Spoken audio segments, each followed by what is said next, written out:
یہ جی دیہاتی علاقہ ہے، ادھر سے گزر ہوا تو میں نے کہا آپ کو دیہات دکھایا جائے۔ اور جو ہم بات کر رہے تھے کہ یورپ جانے کے لیے ایزی وے کیا ہے، اس پہ بات کرتے ہیں۔ یہ قسط نمبر 2۔ دوستوں سے گزارش ہے کہ سبسکرائب کر لیں، ویڈیو پسند آئے تو لائک کریں، کمنٹ کریں، کوئی بات کریں، میں انشاءاللہ جواب دوں گا، اور ساتھ دوستوں کے ساتھ شیئر کریں۔ تو بات پہلی قسط میں نے بات یہاں تک ختم کی تھی کہ یورپ جانے کے نوجوان بوڑھے ہر بندے کی خواہش ہے کہ ہم یورپ چلے جائیں،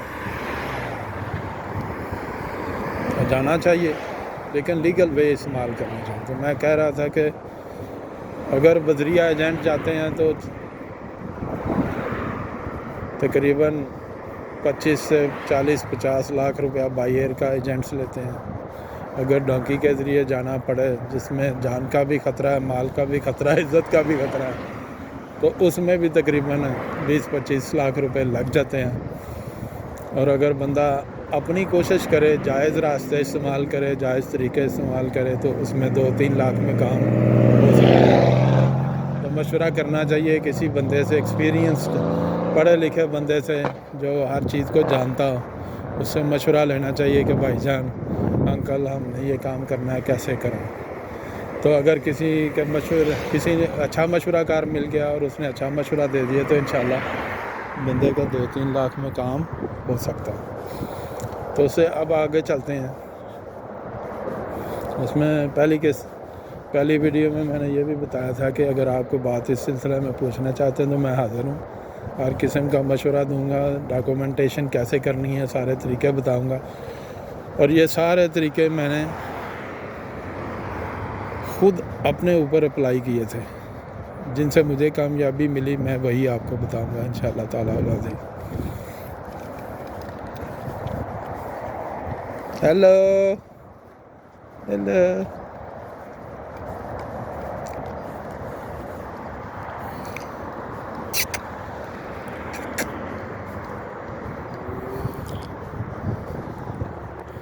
یہ میں دیہات سے گزر رہا ہوں۔ انگلینڈ کے دیہات ایسے ہوتے ہیں بھائی جان، دیکھ لیں ہمارے دیہات کیسے ہوتے ہیں، ٹوٹی پھوٹی سڑکیں، گارا کیچڑ، گرد و غبار، اور یہ ان کے دیہات ہیں۔ آپ دیکھ لیں، یہ بھی انسان ہے، ہم بھی انسان ہیں۔ ہم ایسے کیوں نہیں اپنے گاؤں، اپنے شہر، اپنے انڈسٹریل زون ہم کیوں نہیں بنا سکے؟ اس میں ہمارا اپنا فالٹ ہے۔ تو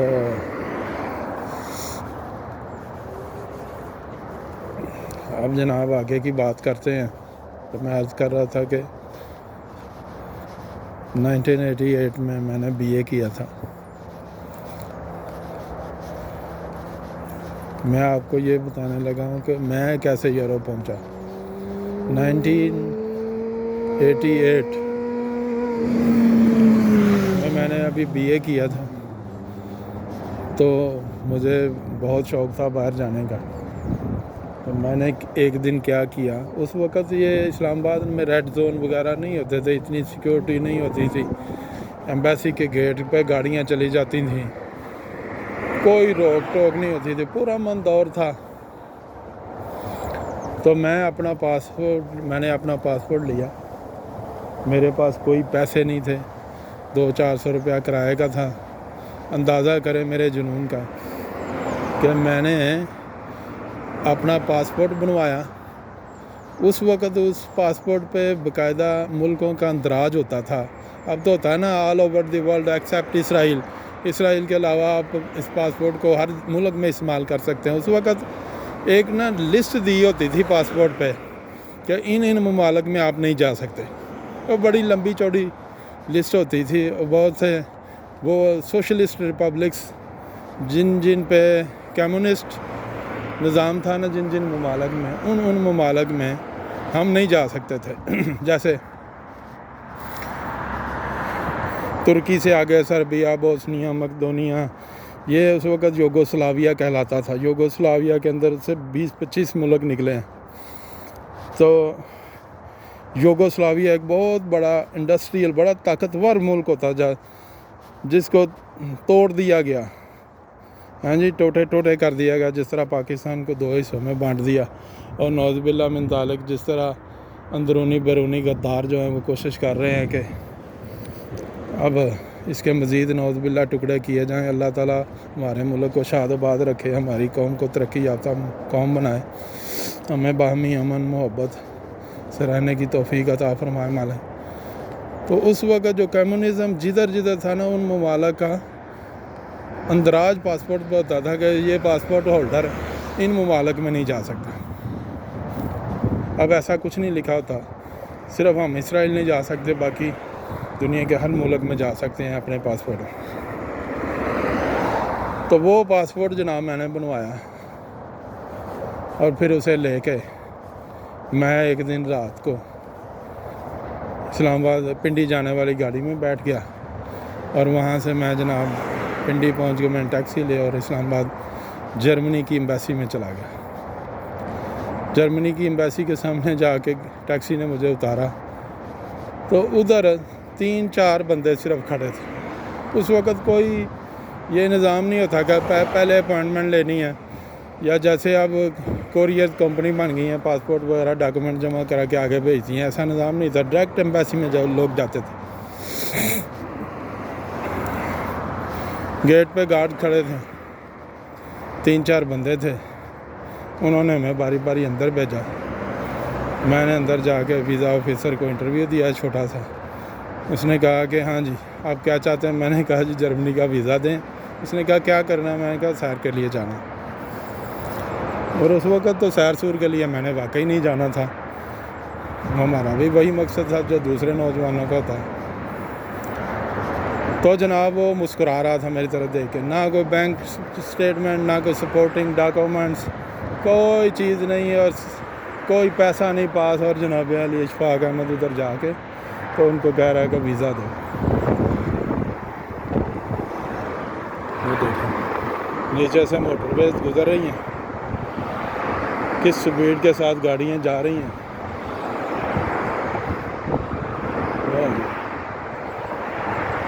یہاں maximum age limit speed limit ہے جی تقریباً 80 ہے، 80 یہاں کیونکہ مائل چلتے ہیں، کلومیٹر نہیں چلتے، تو 80 کی سپیڈ سے زیادہ گاڑیاں نہیں یہاں لوگ چلا سکتے۔ 80 کی سپیڈ بھی بہت زیادہ ہوتی ہے، دیکھیں اور ادھر بھی جا رہے ہیں۔ تو جو ویزا آفیسر نے میرا انٹرویو کیا، اس نے کہا کیا تمہارے پاس کوئی انویٹیشن، کوئی اسپانسرشپ، کوئی ڈاکومنٹ سپورٹنگ لے کے آئے ہو؟ میں نے کہا نہیں کچھ بھی نہیں ہے۔ اس نے کہا بینک اسٹیٹمنٹ؟ میں نے کہا وہ بھی نہیں ہے۔ دیکھیں یہ بچپنا تھا نا، کم عقلی تھی اور ایک جنون تھا۔ تو جناب میں نے کہا کچھ بھی نہیں ہے، تو اس نے میرا پاسپورٹ رکھ لیا اور مجھے کہا کہ ہم بائی پوسٹ آپ کو اطلاع دے دیں گے۔ تو چند دنوں کے بعد پھر انہوں نے مجھے ایک لیٹر لکھا، ساتھ میرا پاسپورٹ واپس بھیج دیا۔ وہ پاسپورٹ ابھی تک میرے پاس محفوظ ہے، اس پہ وہ ڈیٹ بھی لکھی ہوئی ہے۔ انہوں نے میرا ویزا اس بنا پہ ریجیکٹ کر دیا کہ آپ کے پاس ٹریول پلان کوئی نہیں، آپ کے پاس بینک بیلنس کوئی نہیں، آپ کے پاس منی کوئی نہیں، آپ کے پاس کوئی آپ کو جاب نہیں ہے، مطلب وہ سارے ایلیگیشن لگا دیے جو مجھ پہ لگانے چاہیے تھے، اور انہوں نے میرا ویزا ریجیکٹ کر دیا۔ تو یہ تھا میری فرسٹ اٹیمپٹ تھی یورپ کا ویزا حاصل کرنے کے لیے، اور بغیر کسی کی مدد، بغیر کسی کے مشورے کے میں ادھر چلا گیا اور ریجیکشن کی اسٹیمپ لگوا کے میں پھر واپس آ گیا۔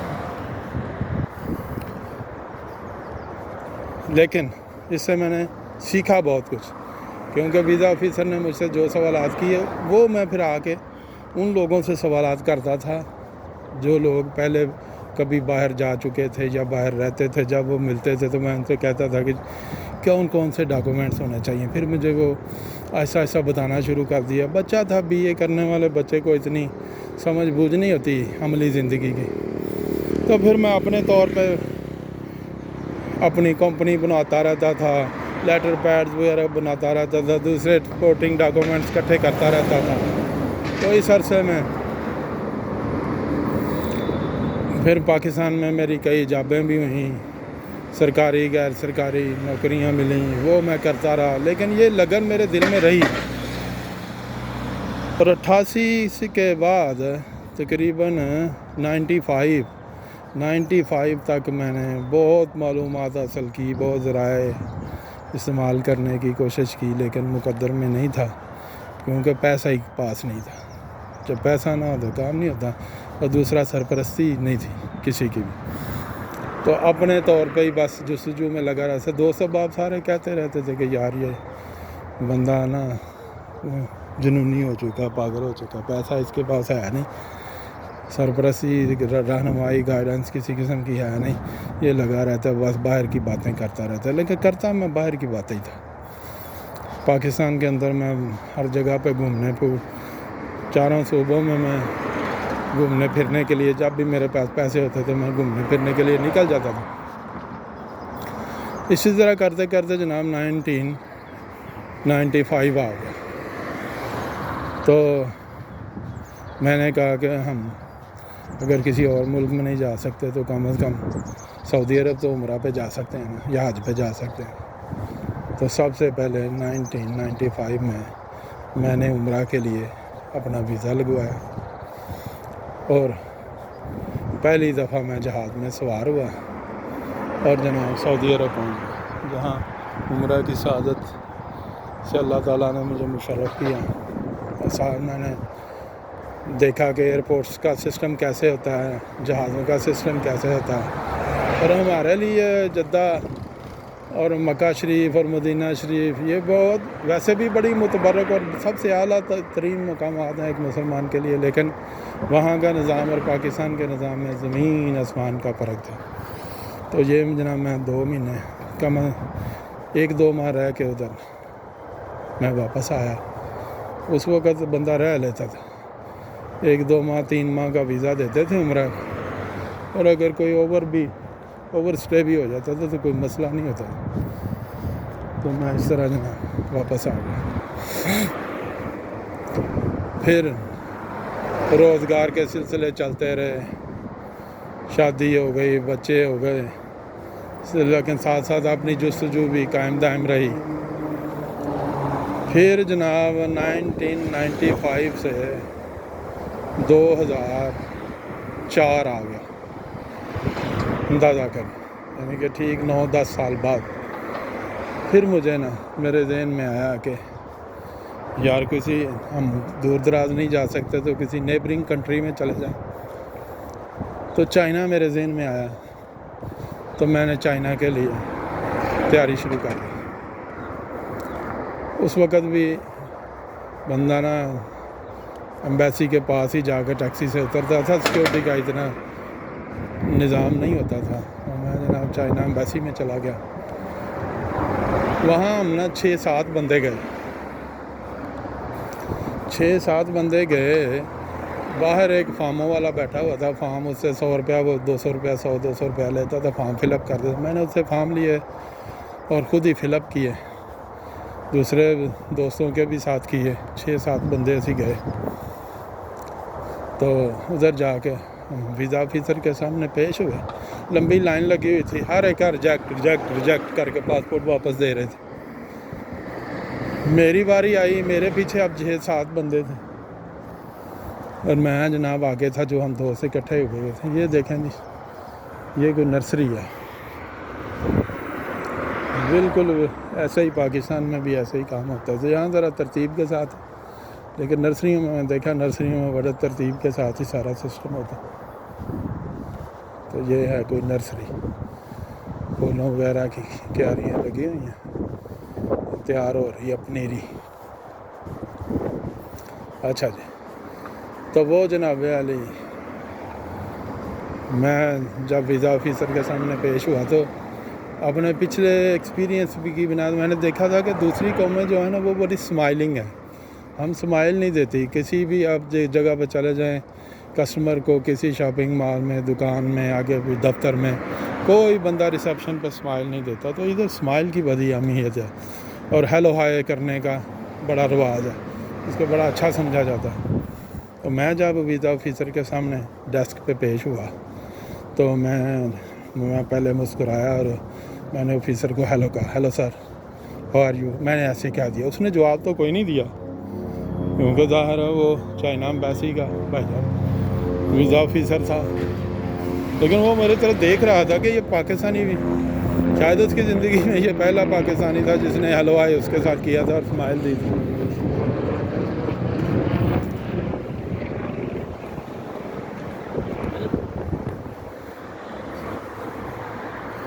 تو وہ جناب میرے منہ کی طرف دیکھتا رہا تھا، اس نے میرا پاسپورٹ دیکھا، پہلے ورک سارے الٹ پلٹ کیے اور کہنے لگا، جب اس نے دیکھا کہ اس پہ صرف یہ ایک سعودی عرب کا زیارتی عمرہ کا ویزا لگا ہوا، اس کے علاوہ تو کسی ملک کا کوئی ویزا نہیں، تو اس نے مجھ سے انگلش میں ایک سوال کیا، before you go to China, صرف یہ الفاظ مجھے آج بھی یاد ہے، اس نے کہا before you go to China, تو میں مسکرا کے کہا no sir it's my first time. اس وقت انگلش اتنی اچھی نہیں تھی، اب بھی اچھی نہیں ہے لیکن اس وقت تو بالکل نہیں تھی، تو لیکن اس وقت میں جاب کرنے کے ساتھ ساتھ اپنی تعلیم پر بڑی توجہ دیتا تھا، میں ایم اے بھی کر چکا تھا، میں نے ایل ایل بی لا کی تعلیم بھی حاصل کر چکا تھا، تو اور انگلش پڑھنے کا مجھے بڑا شوق تھا، انگلش اخبار میں ڈیلی ڈان پڑھتا تھا، تو میں نے کہا no sir it's my first time. تو اس نے مجھے دوسرا سوال کیا کہ why you going to China, تو میں نے کہا اسے انگلش میں کہا کہ میں مختلف فیکٹریز کا دورہ کروں گا اور وہاں پہ دیکھوں گا کہ میں کون سی چیزیں خرید کر پاکستان میں لا کر فروخت کر سکتا ہوں، تو میں بزنس پوائنٹ آف ویو کے ساتھ جانا چاہتا ہوں۔ تو اس نے پھر سوچنا شروع کیا، کچھ چند لمحے اس نے سوچا، اور سوچنے کے بعد اس نے مجھے کہا okay you can collect your passport after 1 week. جب اس نے کہا نا کہ ایک ویک کے بعد تم پاسپورٹ کلیکٹ کر سکتے۔ ہیلو، اچھا good boy good boy good boy, He's socialising at the moment. Can I love him? Pardon? Can I touch You him? just put your hand down first off, and then he'll come over to it slowly. It's just scared of people at the minute. Good boy. Good boy. You're nice. Beautiful. He is lovely, honestly. Yeah, they're very lovely. Thank you, ma'am. Thank you so much. Thank you. You say hello. Good boy. یہ جی اللہ کی مخلوق کو ہمارے ساتھ پیار آیا تھا، ہمیں اس کے ساتھ آ گیا تو چلیں 2-4 باتیں ہو گئیں، پیارا سا ڈوگی ہے، میم بڑی اچھی تھی۔ تو جناب اس نے میرا پاسپورٹ رکھ لیا اور مجھے کہا کہ after a week you can collect your passport. تو میں اپنی لائن سے اس کو تھینک یو بول کے مسکرا کے اس کا شکریہ ادا کیا اور واپس پلٹا، تو میرے ساتھ جتنے تھے 7 بندے گئے ہوئے ان سب کے بھی انہوں نے ریجیکٹ کر دیے، وہ سب کے ریجیکٹ کر رہے تھے، وہ صرف جینین بزنس مین کو ویزا دیتے تھے، یا وہ لوگ آتے جاتے تھے جو پہلے ان کو ویزا دیتے، دوسروں کو دیتا نہیں۔ تو اللہ کے فضل و کرم سے چائنا کا ویزا اس نے میرے ساتھ لگا دیا۔ تو جناب علی اس طرح ہم سعودی عرب کے بعد چائنا کے بھی وزٹ ویزا کے حقدار ہو گئے۔ اس کے بعد جناب علی فوری طور پہ میں نے تیاری کی اور ذہن میں کسی قسم کا کوئی خوف کوئی خدشہ نہیں ہوتا تھا، کیونکہ جوانی کا دور تھا، تو میں جناب اکیلا ہی بائی روڈ چائنا جانے کے لیے گھر سے نکل پڑا۔ سب سے پہلے میں پنڈی گیا، پنڈی سے سرحد کی اپنی کمپنی چلتی ہے نیٹ کو، اس میں بیٹھ کر میں گلگت گیا۔ گلگت میں وداؤٹ اینی اسٹے اور ٹائم ویسٹیج میں نے وہاں سے جیپ کرائے پہ لی اور میں سوس بارڈر پہ پہنچ گیا۔ سوس بارڈر پہ جا کے میں نے بکنگ کروائی اگلے دن کے لیے، چائنا جانے کے لیے بسیں چلتی ہیں، ایک رات ادھر اسٹے کیا۔ رات میں ادھر پہاڑوں میں ایسے ہی گھومتا پھرتا رہا اکیلا ہی، سب لوگ اپنے اپنے ہوٹلوں میں کمروں میں بند تھے اور میں اکیلا ہی گھوم رہا تھا۔ قدرت کے نظارے دیکھ رہا تھا. اس بارڈر کے ساتھ ہی بہت بڑا ایک دریا بہتا ہے, اس دریا میں جناب سیر کرتا رہا, پانی میں پاؤں ڈال کے بیٹھا رہا, پل پہ کھڑا ہو جاتا تھا. مجھے آج بھی یاد ہے.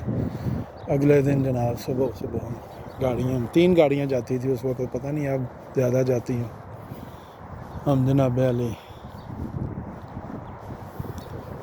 گاڑی میں بیٹھے اور کلیئرنگ کے بعد پاسپورٹ کی انٹری, ادھر سے خارج ادھر سے داخل ہوئے, اور پہلا ان کا شہر آ گیا کاشغر. کاشغر میں جا کے پھر میں نے ادھر کوئی اسٹے نہ کیا, اور کاشغر سے میں تاشگروگان سے پھر میں کاشغر چلا گیا. کاشغر ہوٹل میں 1 دن رہا, پھر آگے ارومچی گانزو تک میں تقریباً 1 ماہ تک چائنا میں اکیلا ہی گھومتا پھرتا رہا. اور وہاں سے پھر جناب 10-15 دن جانا ہے, 10-15 دن آنے میں نے سرف کیا اور پاکستان واپس آ گیا. یہ تھا میرا چائنا تک کا سفر. اور اب دوسری ویڈیو کا یہیں پہ اختتام کرتے ہیں, یہیں سے ہم تیسری ویڈیو کا انشاءاللہ آغاز کریں گے. اللہ تعالیٰ نے موقع عطا فرمائے.